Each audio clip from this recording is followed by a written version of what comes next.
enak banget ya dia, enak banget hidupnya padahal nggak sholat, enak banget hidupnya padahal nggak begini, nggak. Emang kita tahu orang itu sholat, emang kita tahu orang itu nggak ibadah ya. Jadi kita tuh jadi merasa lebih baik. Bismillahirrahmanirrahim. Alhamdulillahirabbil alamin. Allahumma sholli ala sayyidina Muhammad wa ala ali sayyidina Muhammad. Assalamualaikum warahmatullahi wabarakatuh. Halo teman-teman, apa kabar? Mudah-mudahan teman-teman selalu dalam lindungan Allah Subhanahu wa taala. Amin ya rabbal alamin. Alhamdulillah, kali ini aku akan sharing lagi pengalaman salawat, dan kali ini dari mbaknya nggak mau disebutin namanya, jadi namanya kita pakai namanya Mbak Putri aja ya teman-teman. Tapi sebelumnya buat teman-teman yang belum subscribe, di subscribe dulu biar aku makin semangat lagi bikin videonya. Buat teman-teman yang punya testimoni salawat, langsung aja kirimkan testimoni teman-teman ke nomor ini 0813 1543 0565. Teman-teman yang punya Instagram maupun TikTok, jangan lupa follow Instagram dan TikTok aku, Meliza Arnelia. Nah teman-teman yang mau beli buku Jangan Pernah Lelah dan Nikmati Setiap Salawat, langsung aja ke Gramedia karena di admin udah habis. Lanjut aku bacain ya testimoni dari Mbak Putri. Assalamualaikum Mbak Melisa. Waalaikumsalam. Sebelumnya salam kenal, saya Putri dari Banda Aceh. Saya mau sharing dan juga bagi-bagi testimoni. Tapi aku mohon Mbak, nama dan kota aku tolong dirahasiakan dulu Mbak, sampai aku nanti tercapai semua hajat. Untuk kota Mbak sebut aja Aceh boleh. Sebelumnya saya mohon maaf, saya mau cerita dan saya juga mohon saran baik dan doa terbaik dari Mbak Mel dan teman-teman YouTube semua agar semua hajat aku tercapai. Dan paling penting amanah riba dan non riba aku terlunaskan. Jujur Mbak, sebelum mengenal YouTube-nya Mbak Mel, salawat aku masih bolong-bolong. Tapi setelah kenal channelnya YouTube Mbak Mel, aku udah istiqomahkan tiap hari minimal 1000 salawat Jibril dan 100 salawat Nariyah, Munjiat dan Nariyah. Aku kenal salawat Munjiat udah lama banget, dari 2017. Itu dari Ustadz Yusuf Mansur, dan gak bisa aku hafal-hafal. Tapi setelah dengar Mbak Mel kalau salawat Munjiat jangan dihafal, dibaca aja, akhirnya sekarang aku udah hafal Mbak. Masya Allah. Aku masih tergila-gila dengan channelnya Mbak loh. Tapi hari itu wajib nonton untuk charger aku setiap hari. Oh iya Mbak, aku mulai terus testimoni aku. Masalah dulu nih. Apa masalah dulu? Mohon respon ya. Terus terang Mbak, cerita aku banyak dan keajaiban pun banyak, walaupun sedikit bingung mulainya dari mana. Waalaikumsalam Mbak, silakan diketik boleh keduanya. Masya Allah, alhamdulillah, terima kasih Mbak atas responnya. Saya senang karena cepat direspon sama Mbak. Baik Mbak, setelah ada waktu yang pas, saya mulai dengan cerita saya ya Mbak. Sekarang mau beres-beres dulu kan. Kemudian besoknya mbaknya, besok atau pas sorenya ya, kirim testimoni. Assalamualaikum Mbak Mel, saya mau cerita tentang testimoni dahsyatnya salawat yang pernah saya alami. Selain banyak banget lainnya keajaiban-keajaiban kecil yang saya dapatkan setelah rutin mengamalkan salawat Mbak. Saya kenal salawat tahun 2018 dari Ustadz Yusuf Mansur. Waktu itu saya dan suami lagi terpuruk dengan amanah dan kondisi usaha saya.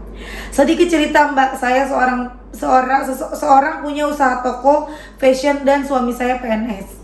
Kalau saya ceritakan awal mungkin akan sangat panjang. Suatu saat kalau Mbak mau dengar boleh saya cerita khusus buat Mbak. Atau untuk Mbak buat cerita lip sync-nya, soalnya cerita saya kayak sinetron. Testimoni saya bisa beli mobil kesukaan suami, itu yang terbesar. Jadi ceritanya setelah kami menjual mobil, suami bolak-balik selama 10 bulan ke tempat kerja naik bus yang jauhnya 6 jam perjalanan Mbak. Sebagai seorang istri melihatnya gak tega karena biasanya naik mobil pribadi. Sedih tapi mau apa? Saya sering nangis setiap malam minta rezeki bisa beli mobil Mbak. Saya buka-buka YouTube Mbak, banyak yang lewat ke beranda YouTube saya. Ada Ustadz Muklis, Ustadz Novel, dan banyak lainnya. Tangan saya berhenti saat lihat channelnya Mbak Mel. Waktu itu testimoni bisa beli mobil dikasih teman gitulah kayaknya. Saya lupa Mbak yang mana. Ya Allah, enak banget ya, tapi mana ada temen yang mau ngasih uang, pikir saya saat itu. Dan akhirnya saya tekad harus 25.000 sholawat Jibril sehari. Dan alhamdulillah selama 3 hari saya kuat. Habis itu saya udah gak kuat Mbak. Sampailah malam yang keajaiban itu datang Mbak. Sungguh di luar dugaan saya. Malam itu suami pulang jam 2 malam. Saat saya buka pintu, saya sedih lihat suami lusuh banget. Saya langsung ke dapur buat siapin makanan.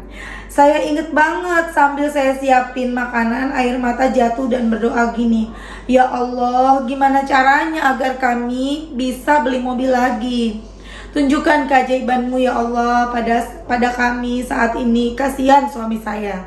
Masya Allah Mbak, setelah makan suami ngomong kalau dia dikasih uang sama temennya buat beli mobil.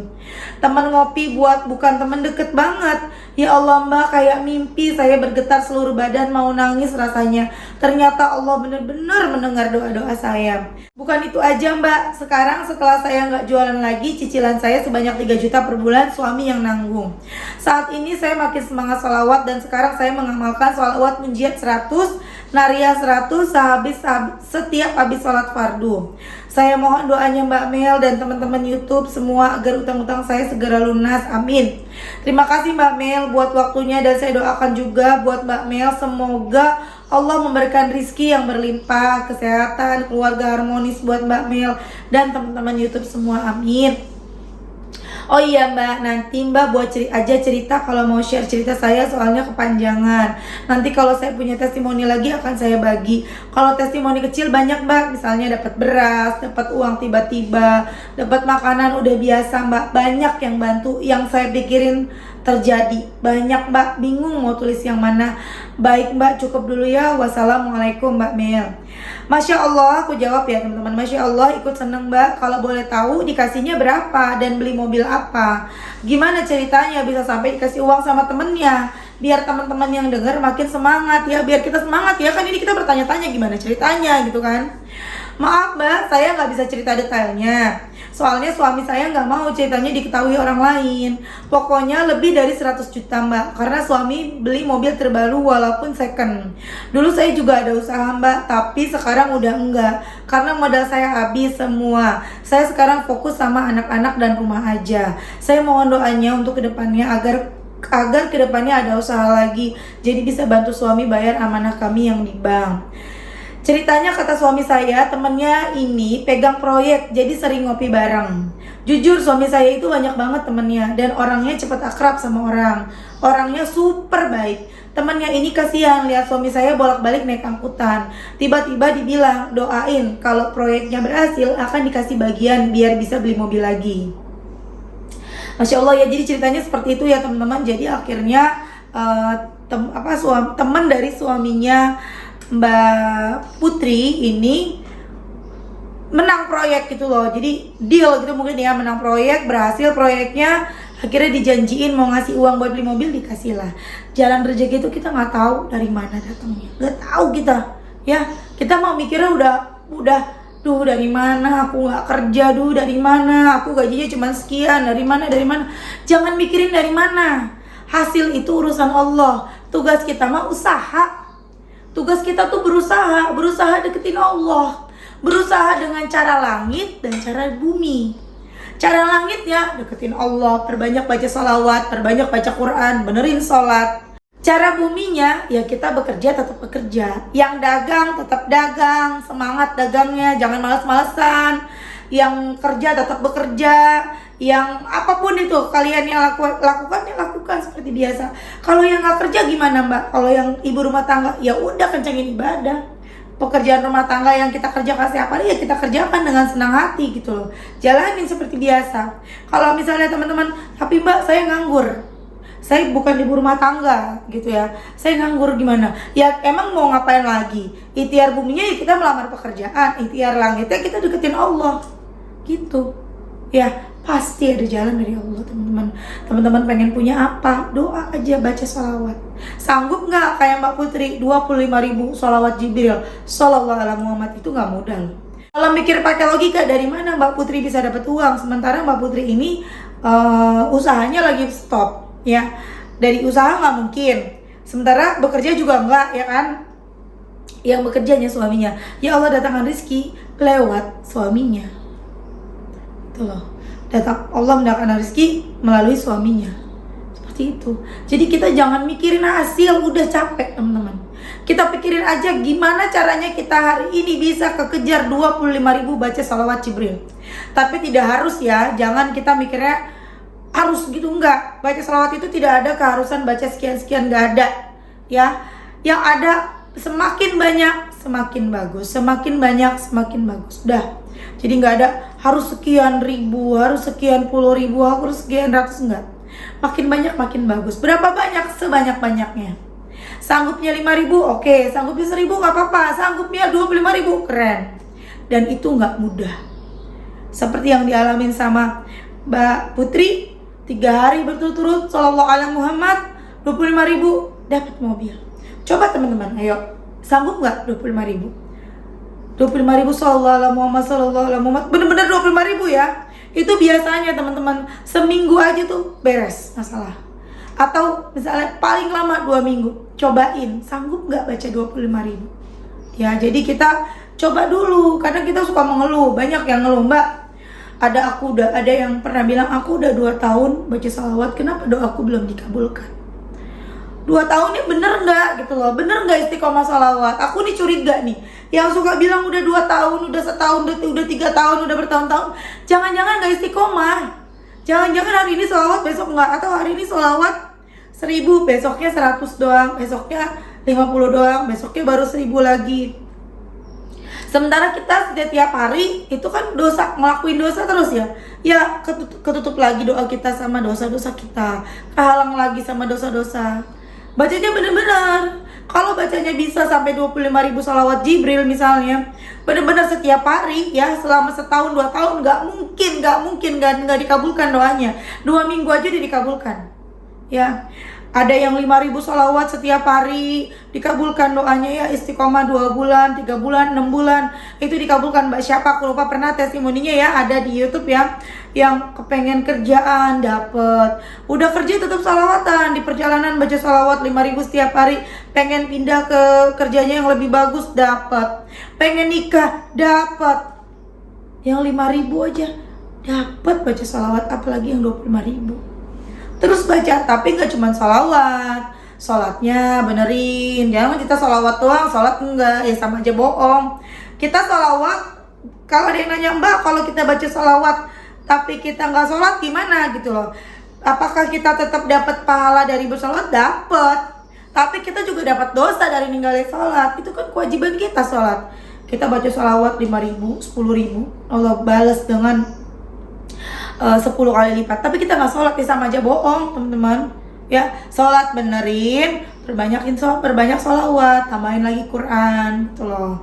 Yang bisa puasa Senin Kemis, tambahin lagi puasa Senin Kemis tuh. Pokoknya kerjakan ibadah-ibadah yang lain-lainnya tuh, yang mana aja yang baik-baik tuh dikerjakan, karena kita nggak pernah tahu ibadah mana yang bisa mengantarkan kita ke surganya Allah. Kerjakan semuanya ibadah-ibadah yang baik, kerjakan teman-teman. Karena kalau kita lakuin ibadah-ibadah itu pun semuanya pun ya, teman-teman yang suka pada ngeluh, mana nih aku udah sholawatan, udah bertahun-tahun, udah begini-begini. Coba malu loh teman-teman. Kita setiap hari berbuat dosa. Bahkan ibadah-ibadah yang kita lakukan ini belum cukup untuk menghapus dosa-dosa kita semua loh. Jadi kita tuh mesti introspeksi diri, mesti ngaca. Apa udah pantas doa kita dikabulkan? Kita selalu mengeluh, Allah nggak ngabulin doa kita, Allah ngabulin yang lain, jadi iri. Kita ngaca lagi, kita nggak bersyukur aja udah salah. Ya, ada nih ya orang yang dia susah terus, ini nyata, kisah nyata ya temen. Dia tuh kayaknya susah terus, tapi ibadahnya rajin, sholatnya rajin, ngajinya rajin, baca salawat juga. Tapi kerjaannya, hatinya nih selalu berprasangka buruk. Enak banget ya dia, enak banget hidupnya, padahal nggak sholat. Enak banget hidupnya, padahal nggak begini, nggak. Emang kita tahu orang itu sholat? Emang kita tahu orang itu nggak ibadah? Ya, jadi kita tuh jadi merasa lebih baik dari orang lain. Kita merasa kita ibadahnya udah rajin, tapi kok hidup kita susah. Sementara dia hidupnya kayaknya hura-hura terus, jalan-jalan terus, enak-enak terus, nggak ibadah, jauh dari Allah, nggak pernah datang ke pengajian misalnya. Kok hidupnya enak? Kita nggak pernah tahu. Nih, pikiran yang seperti itu aja udah salah teman-teman. Jadi ibadah aja nggak cukup, pikirannya benerin, hatinya benerin. Jangan merasa diri kita lebih baik dari orang lain. Ya, kita merasa diri lebih baik, lebih soleh, lebih segala macam. Belum tentu orang itu juga lebih buruk dari kita. Kita nggak pernah tahu. Jadi jangan sampai teman-teman yang udah pada salawatan banyak, yang udah menutup aurat, udah pakai hijab, bahkan hijabnya udah nggak kayak aku mah hijabnya masih berantakan ya. jauh dari kata soleha ya. Orang kan harusnya, aku tahu Ji, harusnya pakai hijabnya tertutup semua gitu ya, harusnya pakai rok gitu ya, cuman aku belum mau yang seperti itu gitu kan. Udah, jadi kalian udah rapi nih, udah tertutup semuanya, udah bener-bener soleh, baca Quran, sholat segala macem, tapi hati kalian menilai orang lain.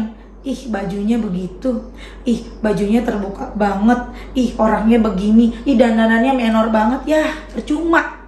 Kadang kita suka merasa diri lebih baik sampai-sampai kita lupa dengan sikap kita, pikiran kita, hati kita yang mikir ke orang lain itu buruk. Itu loh yang bikin kita celaka sendiri.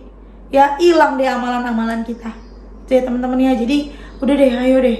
Oke teman-teman, jadi ayo semangat sholawat, semangat kita kerjain ibadah-ibadah yang lain. Insya Allah Allah kabulin doa-doa kita. Yang penting ingat ya, ketika kita udah ibadah, udah benar-benar, udah semuanya kita lakuin, jangan merasa kita udah lebih baik dari orang lain ya. Oke teman-teman, terima kasih udah nonton. Mudah-mudahan bermanfaat dan jadi motivasi buat teman-teman. Kita doakan semoga tadi Mbak Putri utangnya segera lunas, bisa punya usaha lagi. Tapi ingat, ketika nanti punya usaha lagi, jangan sampai usaha bikin teman-teman, bikin Mbak Putri jadi lupa salawatan ya. Kadang begitu ya, kalau udah terkabul doanya lupa lagi deh. Ntar kalau udah kepepet deketin Allah lagi gitu. Jangan sampai seperti itu. Oke teman-teman, terima kasih udah nonton. Aku ini langsung bikin 3 video nih teman-teman, buat aku upload hari ini, besok dan lusa. Karena kalau aku nggak kayak gitu nggak keburu, karena aku ini kan lagi ngejar, aku lagi liburan jadi nggak sempet bikin video. Jadi mudah-mudahan doain aku setiap hari bisa upload, jadi nggak mesti bolong-bolong kayak kemarin sampai 4 hari nggak upload ya. Oke teman-teman, terima kasih. Assalamualaikum warahmatullahi wabarakatuh.